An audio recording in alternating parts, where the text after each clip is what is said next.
60 Minutes Rewind.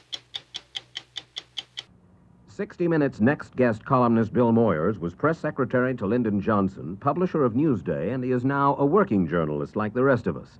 Bill, do I take it that you want to talk about crime? Yes, the most common crime in America, Mike, the crime against the language. Once upon a time, it seems that language was used to convey meaning, reality, occasionally even truth. I think today language is used more to obscure than to reveal. On a recent trip, for example, I found a merchant in Oregon who advertised that he bought junk but sold antiques. I visited a friend who lived in a garden apartment that had no garden, and I stayed in motels with queen-size beds and baronial bathrooms that were hardly fit for a common man. Once on the radio, I listened to a politician accuse another of telling untruthful lies. Politicians, of course, have become master plumbers at putting the wrong word to the right meaning.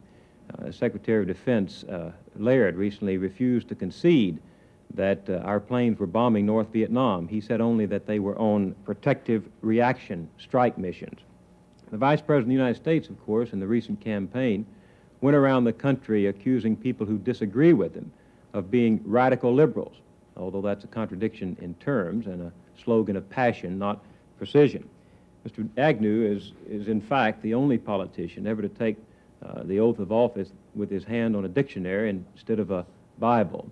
Politics, in fact, has become a game of Scrabble, the way we talk about our problems rather than resolve them. I have a solution for or at least a penalty or a sentence for the offenders of this crime. I suggest that they be sentenced to 30 days in solitude listening to their own babble.